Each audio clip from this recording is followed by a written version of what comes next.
2025 का सबसे अलौकिक अनुभव उत्तर प्रदेश के प्रयागराज में आयोजित हुआ विश्व का सबसे बड़ा आध्यात्मिक संगम 144 साल में एक बार आने वाला पूर्ण महाकुंभ,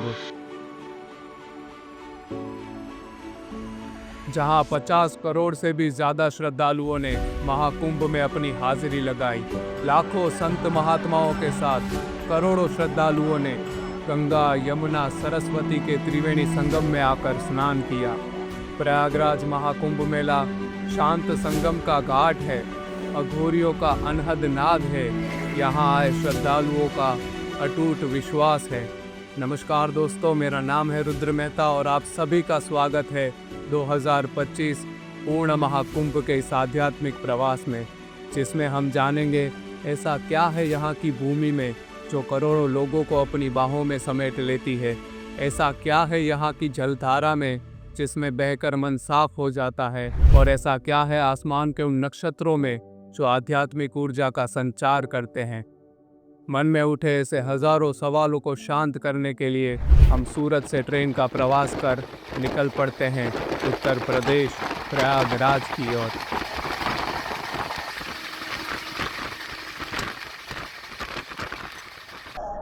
तो अभी हमें मध्य प्रदेश सतना रेलवे स्टेशन पर और इंतज़ार कर रहे हैं दरभंगा ट्रेन का, जो ले जाएगी हमें प्रयागराज की ओर, और उसी ट्रेन में हमारी मुलाकात होगी हमारे बाकी के भाइयों से।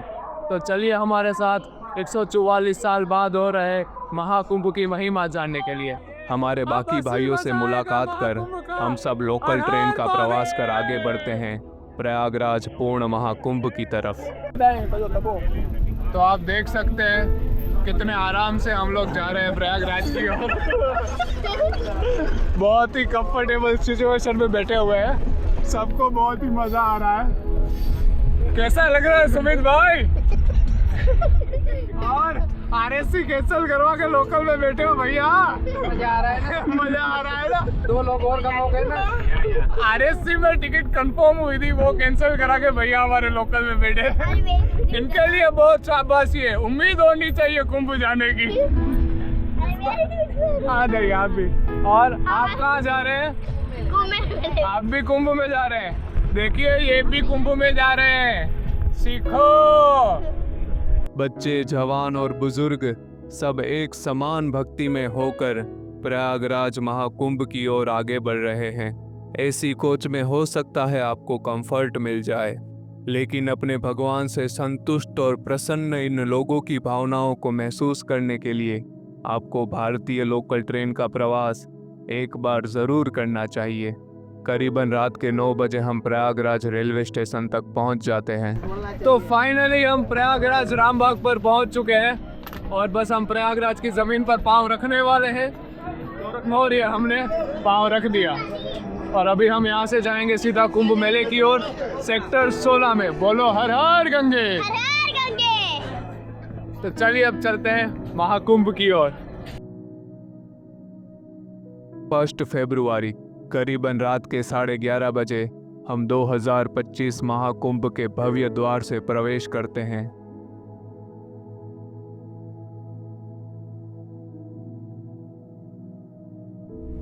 अपने कर्मों का बस्ता अपने कंधों पर उठाए हम श्रद्धालु बड़े ही आनंद से महाकुंभ के वैरागी रास्तों में चलते रहते हैं।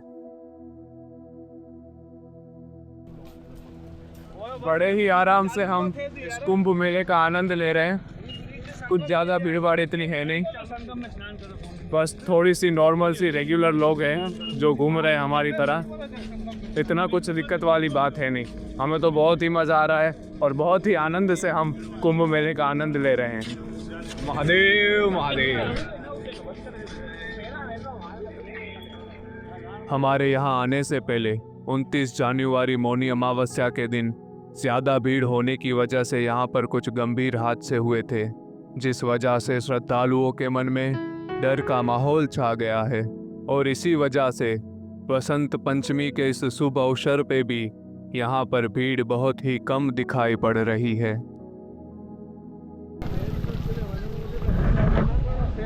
सेक्टर 4 में पहुँच चुके हैं हम, जहाँ पर त्रिवेणी संगम होता है।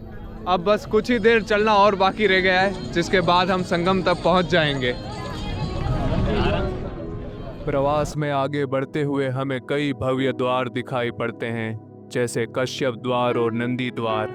इन द्वारों को पार करते हुए आखिरकार हम पहुंच जाते हैं संगम द्वार तक।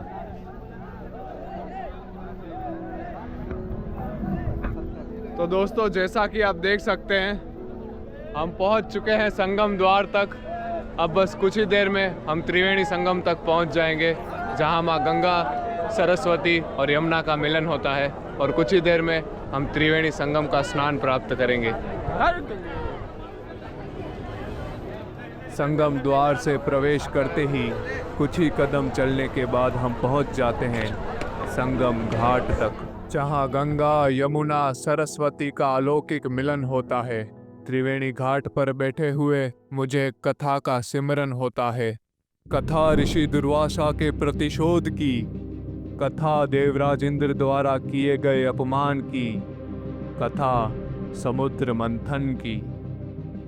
एक बार पृथ्वी पर रहने वाले ऋषि दुर्वासा फूलों से सजी एक अलौकिक माला देवताओं के राजा इंद्र को समर्पित करने के लिए स्वर्ग लोक पहुंच जाते हैं, मगर अपने ऐश्वर्य में बैठे देवराज इंद्र अपने साथ हो रही इस घटना का मूल्य समझ नहीं पाते और वे ऐरावत को वो दिव्य माला पहना देते हैं।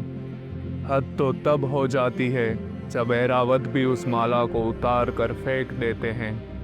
ऋषि दुर्वासा अपने अपमान का प्रतिशोध लेते हैं और वे श्राप देते हैं सारे देवताओं को श्रीहीन होने का, जिससे उनकी सारी शक्तियां और सारा वैभव विलुप्त हो जाता है। देवता बहुत ही बड़े संकट में फंस चुके थे। एक तरफ उनकी सारी शक्तियां उनसे छीन चुकी थी और एक तरफ राक्षस उन पर हमला करने के लिए तैयार थे। ये राक्षसों के लिए सबसे अच्छा मौका था देवताओं पर विजय प्राप्त करने का और स्वर्ग पर राज करने का। पर इस समग्र संसार के संचालक श्री हरि विष्णु नारायण देवताओं को इस मुसीबत से बचाने के लिए समुद्र मंथन का प्रस्ताव रखते हैं और राक्षसों को मंथन से प्राप्त होने वाली अलौकिक वस्तुओं का लालच देकर देवताओं को राक्षसों को समुद्र मंथन के लिए एक साथ लाया गया, जिसके बाद नाग वासुकी मंदलाचल पर्वत से पूरी तरह बंध जाते हैं, जिसके बाद नाग वासुकी को सर की तरफ से राक्षस और पूंछ की तरफ से देवता खींचने लगते हैं और इसी तरह समुद्र मंथन की शुरुआत होती है। मंथन में से अलौकिक रत्नों की कृपा बरसती है, जिसे देवताओं और राक्षसों में बांट दिया जाता है, मगर सबको इंतज़ार था अमृत का। सबको जल्द से जल्द अमर होने की इच्छा थी, पर क्या कोई ये जानता था कि जीवन के साथ मृत्यु का भी द्वार खुलता है? क्या कोई ये जानता था कि अमृत से पहले प्राप्ति होगी हलाहल विष की, जिसकी एक बूंद भी समग्र संसार का नाश कर सकती है? तभी इस मुसीबत से सबको बचाने के लिए देवों के देव महादेव स्वयं प्रकट होते हैं और हलाहल विष को अपने कंठ में धारण कर नीलकंठ बन जाते हैं। तो ऐसे हैं हमारे भोलेनाथ, जो हलाहल विष को धारण करने आ जाते हैं, मगर अमृत की प्राप्ति तक रुकते भी नहीं। फिर कुछ और समय कड़ी मेहनत करने के बाद अंत में प्राप्ति होती है अमृत की, जिसे पाने के लिए देवता और राक्षस फिर से लड़ाई शुरू कर देते हैं। लड़ाई के दौरान अमृत की 4 बूंदें पृथ्वी की ओर बह जाती हैं। हरिद्वार, नासिक, प्रयागराज और उज्जैन वो शहर हैं जहाँ पर ये अमृत की बूंदें पहुँची, और इन्हीं शहरों में नक्षत्रों के अनुसार कुंभ मेले का आयोजन किया जाता है। तो ये थी समुद्र मंथन और महाकुंभ के प्रारंभ की कथा। अब चलिए चलते हैं त्रिवेणी संगम की ओर। हमें ब्रह्म मुहूर्त में त्रिवेणी संगम में स्नान भी तो करना है। कुछ देर यमुना घाट पर विश्राम करने के बाद अब हम आगे बढ़ रहे हैं त्रिवेणी संगम की ओर। सुबह के ब्रह्म मुहूर्त में जब ठंड और भीड़ दोनों बढ़ गई है, हम संगम में स्नान करने के लिए त्रिवेणी घाट की ओर आ पहुंचते हैं। तो दोस्तों फाइनली हम पहुंच चुके हैं त्रिवेणी संगम तक। इस तरफ माँ यमुना है और इस तरफ माँ गंगा है और हमारे पीछे माँ सरस्वती अदृश्य रूप पर विराजमान है और यही है यहाँ का त्रिवेणी संगम।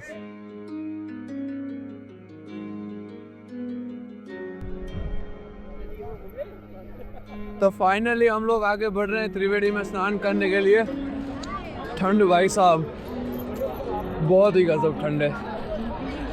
तो हम लोग पहुंच चुके हैं त्रिवेणी के संगम में। अब बारी है महादेव का नाम लेकर डुबकी लगाने की। ओम नमो पार्वती पते हर हर महादेव हर हर गंगे। हम हर हर महादेव हर हर गंगे के नारों के साथ त्रिवेणी संगम में डुबकी लगाते हैं। प्रयागराज की कड़कती ठंड में ऐसे ठंडे पानी में डुबकी लगाने का अनुभव सच में अलौकिक है। दोस्तों गंगा मैया में त्रिवेणी संगम में स्नान करने के बाद शरीर में एक नई ऊर्जा आ गई है। सारा थकान दूर हो चुका है हमारा। अब हम तैयार हैं कुंभ के प्रवास के लिए।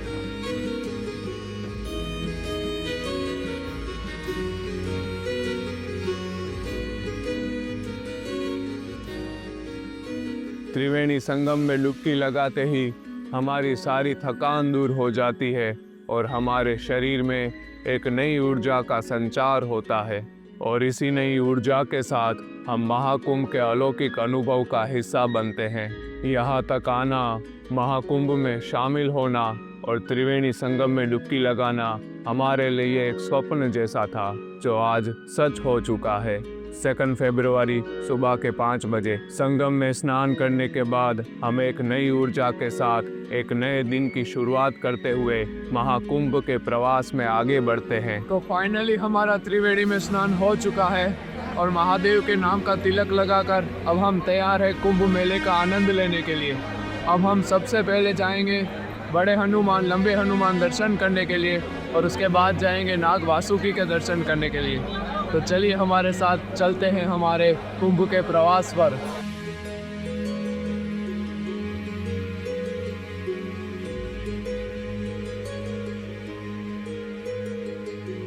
आसमान में नए सुबह की हल्की हल्की रोशनी छा चुकी है और हम आगे बढ़ रहे हैं बड़े हनुमान के मंदिर की ओर।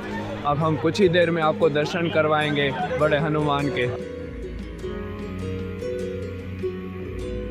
बड़े हनुमान के मंदिर की ओर आगे बढ़ते हुए हमें दिखाई पड़ता है प्रयागराज का मुख्य किला फोर्ट ऑफ प्रयागराज, जहां अशोक स्तंभ, सरस्वती जलाशय, पातालपुरी मंदिर और अक्षय वड़ है।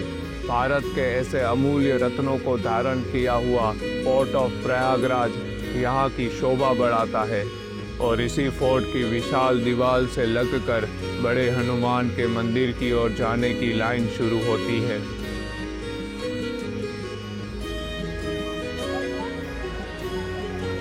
तो हम लोग पहुंच चुके हैं बड़े हनुमान के मंदिर तक और यहीं से बड़े हनुमान के मंदिर को जाने की लाइन शुरू हो रही है। हम भी बड़े हनुमान के दर्शन करने के लिए लाइन में जुड़ जाते हैं। भीड़ को असुविधा का सामना ना करना पड़े, इसीलिए सरकार द्वारा यहाँ बहुत ही बढ़िया आयोजन किया गया है। धीरे धीरे लाइन में आगे बढ़ रहे भक्तों को बजरंग बली के दर्शन होने से पूर्व सूर्य नारायण के दर्शन प्राप्त होते हैं। बड़े हनुमान के दर्शन की लाइन में खड़े हुए हमें सूर्य देव के दर्शन प्राप्त हो चुके हैं। एक नई सुबह की पूर्ण रूप से शुरुआत हो चुकी है और अब हम कुछ ही देर में बड़े हनुमान के दर्शन भी प्राप्त कर लेंगे। हर हर महादेव हर हर महादेव। ओम नमो आदित्याय विद्महे।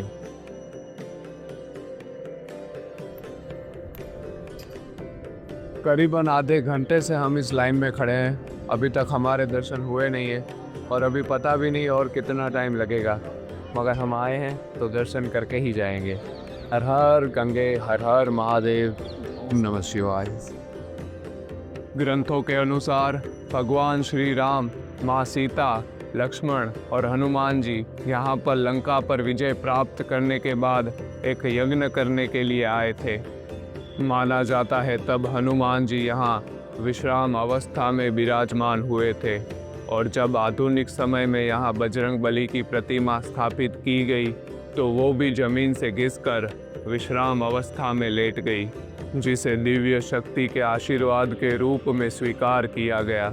करीबन आधे घंटे से ऊपर हो चुका है हमें इस लाइन में खड़े हुए और अभी तक हमने मंदिर में प्रवेश तक नहीं किया। कुछ देर और लाइन में खड़े रहने के बाद भीड़ बढ़ने लगती है और जय श्री राम, जय बजरंग बली के नारों के साथ हम मंदिर में प्रवेश करते हैं।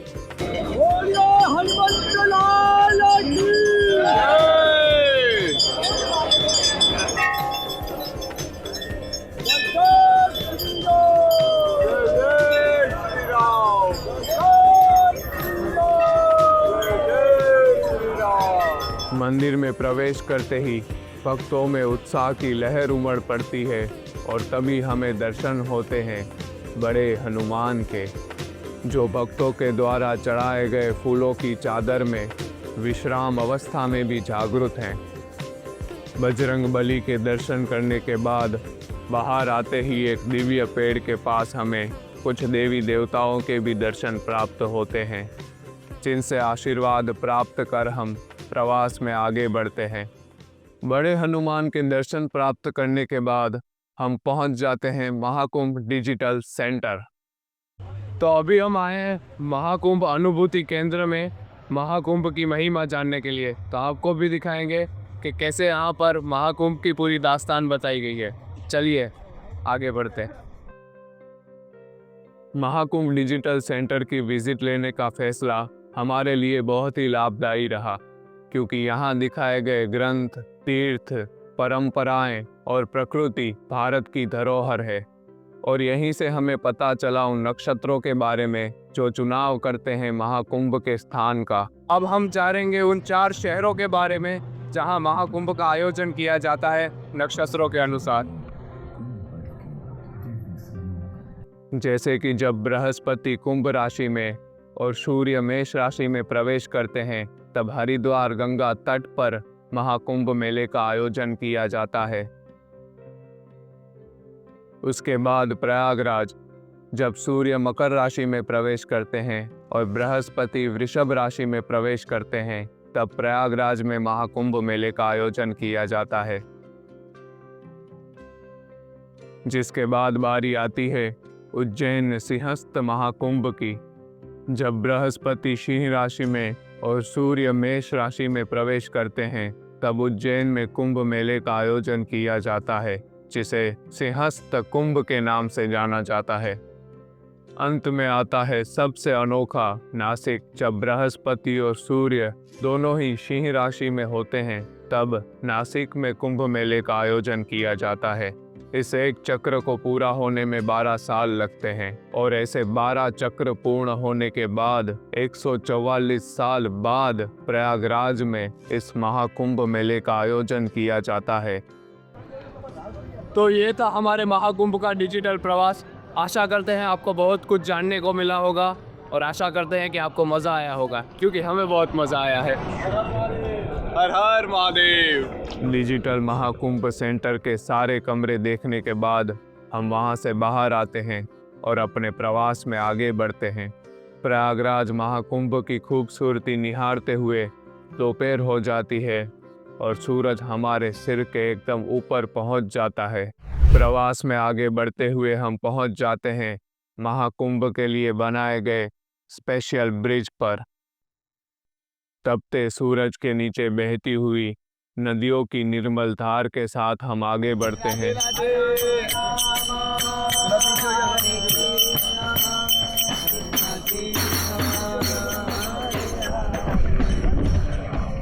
यही है महाकुंभ की महिमा, भक्ति की शक्ति। ब्रिज को पार करते ही हम पहुंच जाते हैं अखाड़ों और धूणियों के बीच नागा साधु और अघोरियों के क्षेत्र में। प्रयागराज के त्रिवेणी संगम के बाद यही साधु संत और अखाड़े पूर्ण महाकुंभ के मुख्य आकर्षण हैं। कुछ साधु संतों के दर्शन करते हुए और भजनों का आनंद लेते हुए हम प्रवास में आगे बढ़ते हैं। संत महात्माओं की विशाल नगरी में घूमते हुए शाम हो जाती है, पर हमें अभी तक चूना पंच नामी अखाड़ा नहीं मिला, जहां से हमें बापू के द्वारा निमंत्रण मिला है। अभी हम सेक्टर 18 में पहुंचे हैं। अभी हमें सेक्टर 16 में जाना है। वहाँ पे हमें हमारा अखाड़ा मिलेगा, मतलब हमारा नहीं, बापू का अखाड़ा मिलेगा, चूना अखाड़ा मिलेगा। जहाँ हमें रुकना है, जिनसे हमें मुलाकात करनी है, वो बापू हमें वहीं पर मिलेंगे। पर सुबह से, कल रात से हम ऐसे ही चल रहे हैं, कुंभ मेले का आनंद भी ले रहे हैं, थक भी जा रहे हैं, आराम भी कर रहे हैं, और फिर से आराम करने के बाद अपने प्रवास में आगे बढ़ रहे हैं। थकान हो रही है, पर आनंद भी बहुत आ रहा है। कुछ ही देर बाद सूरज ढल जाता है और हम सब बुरी तरीके से थक जाते हैं। हम लोग अपनी उम्मीद हारे उससे कुछ ही क्षण पहले हमें महेंद्रगिरी महाराज का सानिध्य दिखाई पड़ता है। एक विशाल जगह जहां हजारों लोगों के रहने की और खाने पीने की व्यवस्था की गई है, और वहीं हमारी मुलाकात होती है हमारे प्रिय विक्रमादित्य गिरी से। जिसको भी कोई भी हो, बहुत बड़ी मुश्किल से पावन इस धरती पे मौका मिला है, एक बार स्नान करना चाहिए इस धरती पे। इसका जन्म जन्म का पुण्य का पाप सब धुल जाता है। यहाँ क्या महत्व है इसका, क्या बात है। तो जैसा कि बापू ने हमें कुंभ के बारे में बताया, कुंभ के अमृत स्नान के बारे में बताया, तो हम अभी बापू के साथ ही रहेंगे और आपको शाही स्नान के दर्शन करवाएंगे कि कैसे बापू विधि अनुसार पूरा शाही स्नान करते हैं। तो बने रहिएगा हमारे साथ। हर हर महादेव। बापू ने हमें रहने के लिए ये बहुत ही प्यारी सी कुटिया दी है, जहां हम लोग विश्राम कर रहे हैं। बापू हमें अब 12 बजे बुलाने आएंगे, क्योंकि हम अमृत स्नान के लिए बापू के साथ जाएंगे और रवेड़ी का आनंद लेंगे। अभी हम लोग थोड़े से थक चुके हैं, तो एक दूसरे की सेवा कर कर एक दूसरे की थकान दूर कर रहे हैं, जिसके बाद हम थोड़ी देर आराम करेंगे और फिर बापू के साथ रवेड़ी के लिए आगे बढ़ेंगे। हर हर महादेव। तो बापू के सानिध्य में विश्राम करने के बाद अब बारी है प्रवास में आगे बढ़ने की। तो चलते हैं। 4-5 घंटे आराम करने के बाद हम फिर से अपने प्रवास में आगे बढ़ते हैं त्रिवेणी संगम की ओर, वसंत पंचमी के अमृत स्नान में शामिल होने के लिए। अभी हम सेक्टर 16 में घूम रहे हैं और सेक्टर 20 की तरफ जा रहे हैं, जहाँ पे साधुओं के साथ हम शाही स्नान करेंगे, अमृत स्नान करेंगे। तो देख सकते हैं आप, यहाँ पर एकदम भी ट्रैफिक नहीं है, बहुत आराम से ही सब लोग घूम रहे हैं। भीड़ बहुत ही कम हो चुकी है और यहाँ से हम देखेंगे सेक्टर 20 के लिए हमें अगर कोई गाड़ी मिल जाती है तो हम उसी गाड़ी से जाएंगे, क्योंकि हम चल के कल बहुत चला है हम, और अभी हम बहुत थक चुके हैं। तो देख रहे हैं अगर कोई गाड़ी मिल जाती है तो यहाँ से सेक्टर 20 के लिए हम गाड़ी ले लेंगे, वहाँ से फिर हम संगम की तरफ चल के आगे बढ़ेंगे। ये रहे हमारे साथी, बस भैया रोक दीजिए। तो हम पहुँच चुके हैं सेक्टर 20 की ओर, और ये रहे हमारे साथी जो पहले से ही यहाँ पर पहुँच चुके हैं।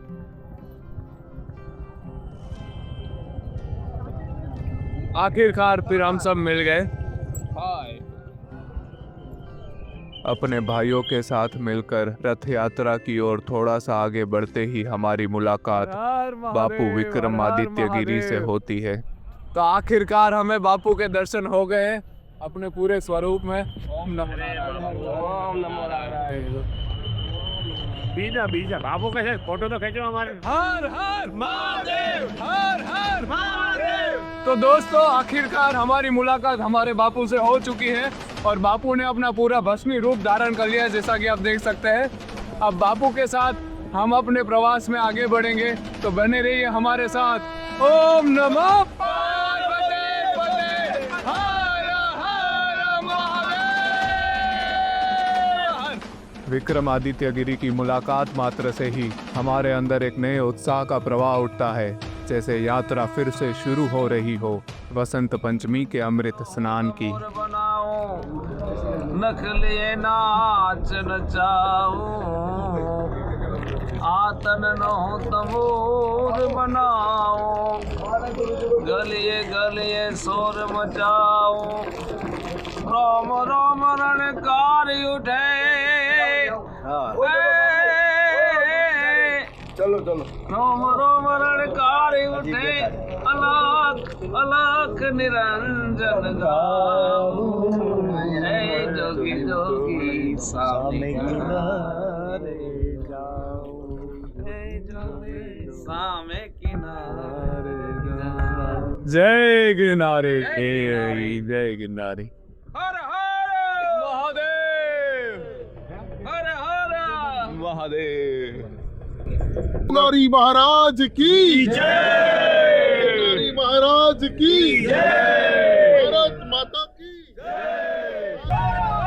महादेव, महादेव। मेरे प्यारे प्रवासियों, अभी हम जिनके साथ हैं वो है श्री महेंद्रानंद गिरी बापू, गुजरात के जूनागढ़ शहर में बसी मुचकुंद गुफा के महंत।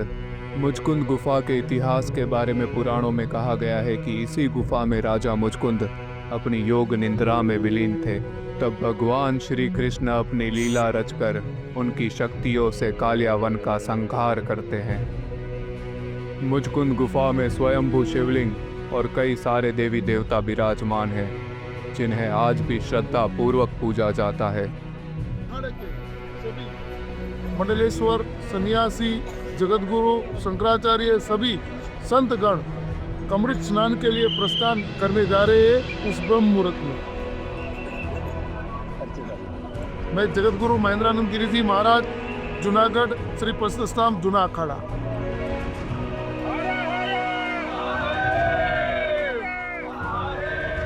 रथ पर विराजमान श्री महेंद्रानंद गिरी बापू और भीड़ को आकर्षित कर रहे बापू विक्रमादित्य गिरी के साथ रथ यात्रा की रोमांचक शुरुआत होती है।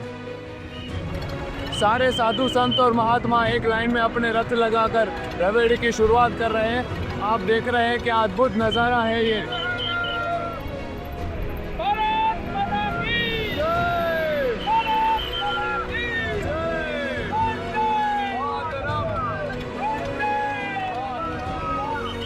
यात्रा में थोड़ा सा आगे बढ़ते ही आगमन होता है अवधूत अघोरी नागा साधुओं का। इन्हीं से इस महाकुंभ का सार जुड़ा हुआ है।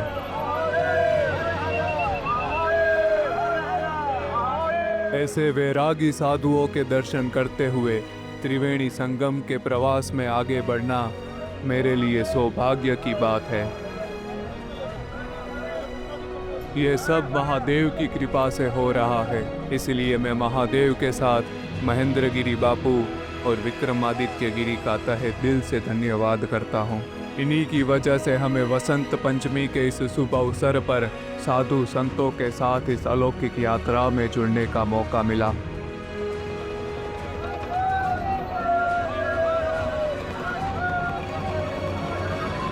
हजारों की संख्या में नागा साधु चलते हुए दौड़ते हुए रथों को पीछे छोड़ त्रिवेणी संगम की ओर आगे बढ़ते जाते हैं। ऐसे वैरागी साधु जिनमें क्षमता होते हुए भी सत्ता का मोह नहीं। ऐसी दिव्य आत्माएं जब त्रिवेणी संगम में स्नान करती है तब वो अपनी जटाओं में बसे तप से माँ गंगा में इकट्ठे हुए पाप को भी हर लेते हैं।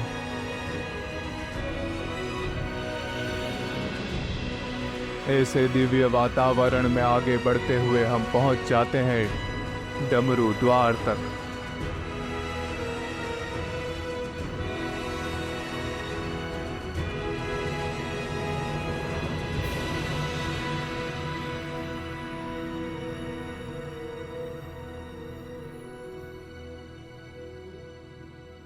इन्हीं संतों के साथ आगे बढ़ते हुए मुझे एक और महात्मा दिखाई पड़ते हैं जिन्होंने बहुत ही छोटी उम्र में संन्यास अपना लिया है।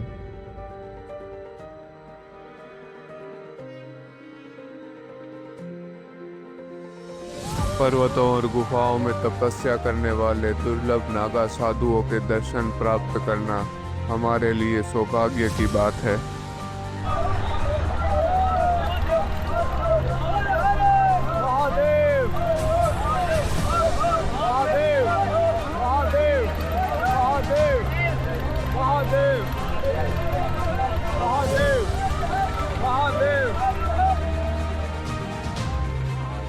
भस्मीभूत रमे हुए इन अवधूत साधुओं के बीच मैं अपने आप को पाकर धन्य हो जाता हूँ और ऐसे अलौकिक वातावरण में त्रिवेणी नदियों के दर्शन मात्र से ही हमारे अंदर एक गहन शांति छा जाती है और हमारे अंदर एक नया उत्साह उमड़ पड़ता है।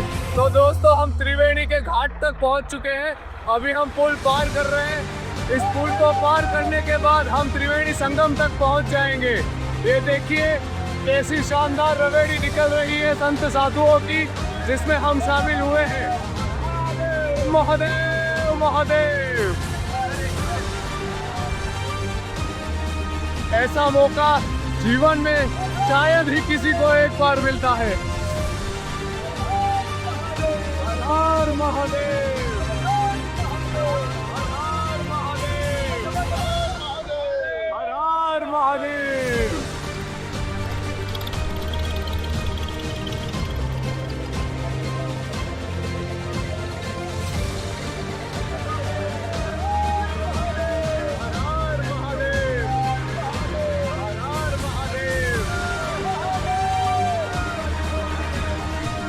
तो दोस्तों, अभी हम नदी के ऊपर का पुल पार कर त्रिवेणी संगम की ओर आगे बढ़ रहे हैं। अभी कुछ ही देर बाद हम आनंद लेंगे अमृत स्नान का। हर हर महादेव।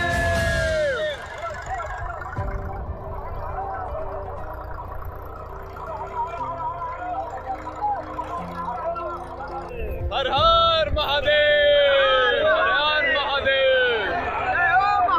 आप देख सकते हैं यहाँ के लोगों में क्या उत्साह भरा हुआ है। हर हर महादेव, हर हर महादेव, जय जय महादेव, जय जय महादेव। आज का जो उत्साह और आज की जो उमंग है वो कुछ अलग ही है। हर हर महादेव। हल्की रोशनी के साथ सुबह की शुरुआत होते ही साधुओं के रथों को लाइन से पार्किंग की ओर भेज दिया जाता है। अब आगे प्रवास में महात्मा पैदल चलते हुए त्रिवेणी संगम की ओर आगे बढ़ते हैं।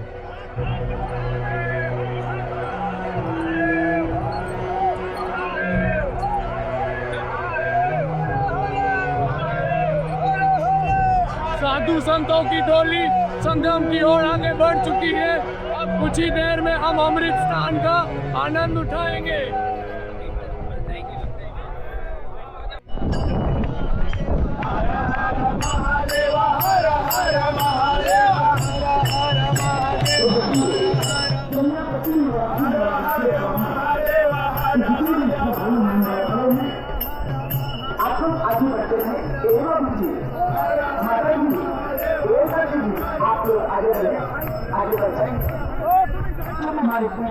कितने ही भक्ति भाव से और कितनी श्रद्धा से ये साधु भक्ति करते हुए और भजन गाते हुए संगम की ओर आगे बढ़ रहे हैं।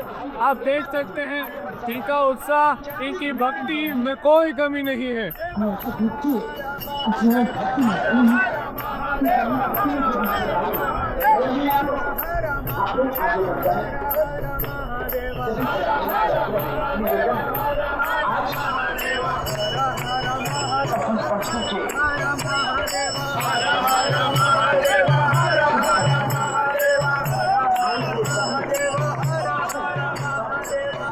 आसमान से हो रही पुष्प वर्षा के नीचे संत महात्मा त्रिवेणी संगम में अमृत स्नान कर रहे हैं।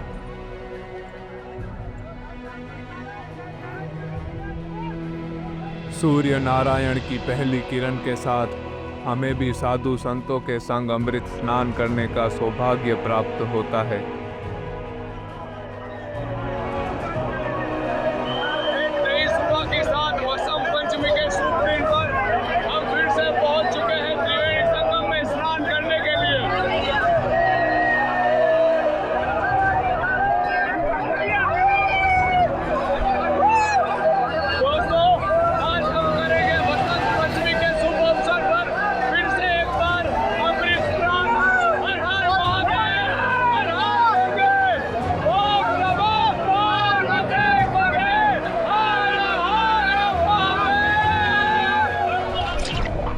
त्रिवेणी संगम में डुबकी लगाने मात्र से ही हमारा दिमाग बीते हुए कल और आने वाले कल के ख्यालों से दूर इसी क्षण में छुपी हुई खामोशी को सुनने लगता है। और हम इस अलौकिक अनुभव को पूर्ण तरीके से जीने लगते हैं। जैसे दूर कहीं आकाश गंगा में बज रहा अनहद नाद सुनाई दे रहा हो। मुझे लगता है हम सबको भी ऐसे ही जीना चाहिए, जीवन के हर एक क्षण में पूर्ण तरह से प्रस्तुत होकर। तो दोस्तों, हमने तो कुंभ के पावन अवसर पर 2 बार अमृत स्नान कर लिया है। अब सब आ रहे हैं।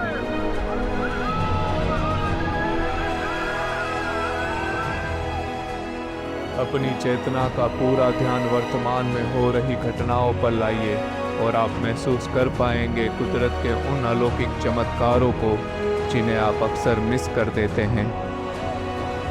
एक बार हमारे साथ इस पवित्र पानी में डुबकी लगा लीजिए बाबू।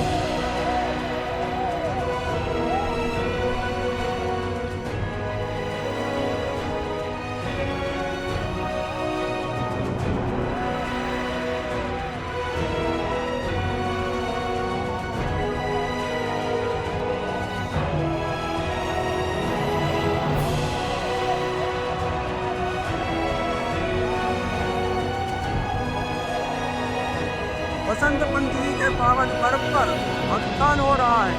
आपके राज्य स्नान में सनातन पर्व की परंपरा का एक सबसे विश्व का बड़ा महाकुंभ पर्व लेना है। सभी को अपने सनातन धर्म के सनातन के विशेष तौर पर इसमें गंगा त्रिवेणी संगम में डुबकी लगाना चाहिए। सभी भक्तजनों का हार्दिक स्वागत और अभिनंदन। हर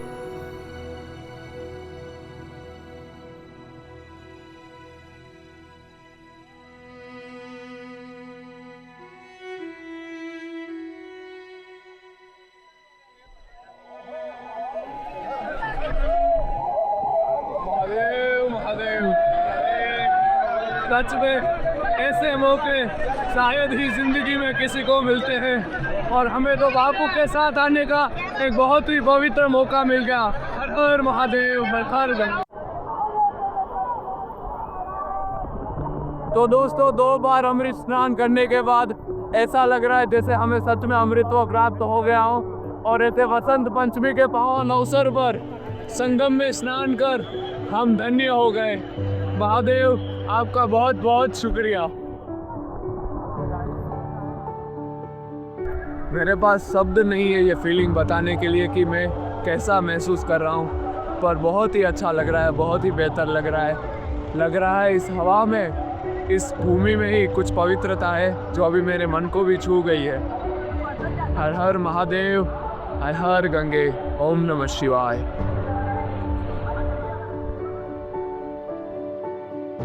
वसंत पंचमी का अमृत स्नान करने के बाद हम फिर से बापू के सानिध्य में पहुंच जाते हैं विश्राम करने के लिए।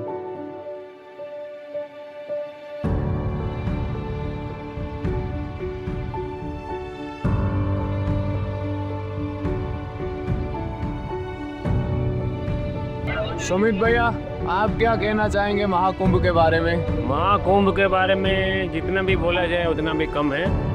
मेरे पास शब्द नहीं है बोलने के लिए, निशब्द हूँ मैं। आपका एक्सपीरियंस कैसा रहा? बहुत ही अद्भुत, बहुत ही अद्भुत। एक बार तो कुंभ का मेला करना ही चाहिए। और गौरांग भाई, आप क्या कहना चाहेंगे? आपका एक्सपीरियंस कैसा रहा? बहुत ही बढ़िया। महाकुंभ में सबको आना चाहिए और यहाँ की महिमा जाननी चाहिए।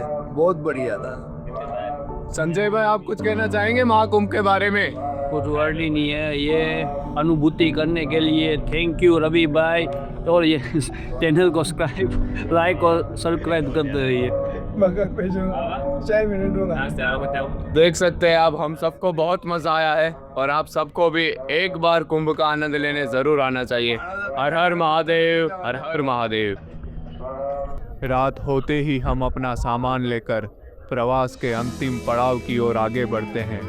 अब वक्त आ चुका है महाकुंभ से विदाई लेने का।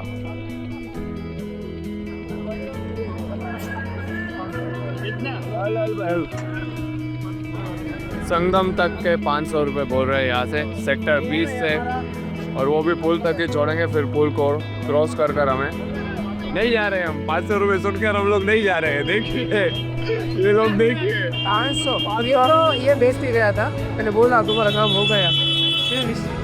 उधर क्या करता है फिर ये कितना बनेगा इनसे पूछते हैं संगम भैया संगम जाना है सामने ही है हाँ सामने ही है संगम हम तो क्या बोल रहे थे ये भैया बोल रहे हैं सामने ही है और वो भैया बोल रहे हैं 500 देंगे। देखिए आप महाकुंभ में आइए तो ये तो ध्यान रखिए ही, क्योंकि यहाँ बांटने वाले भी बहुत हैं और ठगने वाले भी बहुत हैं।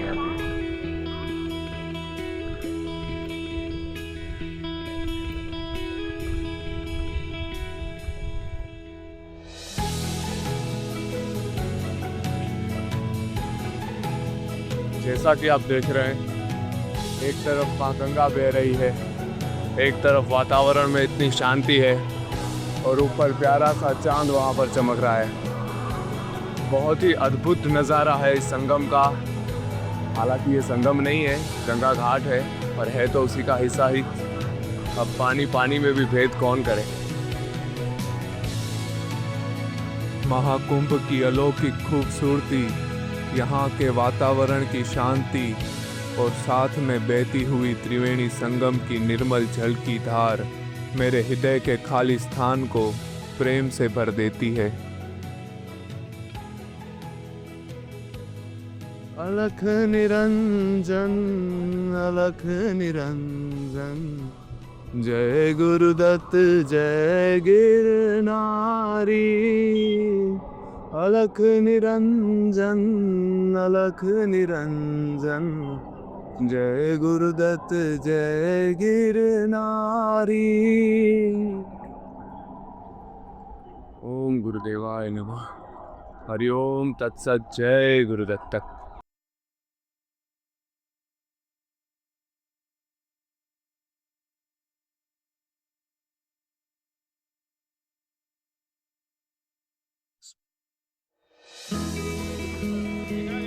तो दोस्तों हम लोग फिर से आ चुके हैं संगम द्वार तक।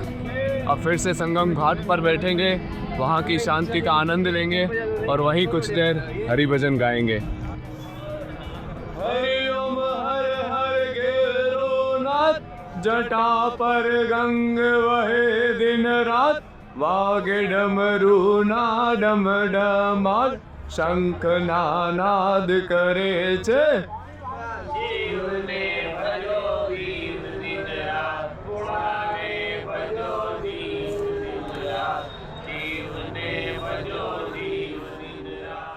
और इसी के साथ हमारे महाकुंभ का पग प्रवास यहाँ पर समाप्त होता है। आशा करते हैं आपको आनंद आया होगा। अगर अच्छा लगा हो ये वीडियो तो इसे लाइक करें और चैनल को सब्सक्राइब करें। हर हर महादेव। ओम नमः शिवाय। धन्यवाद।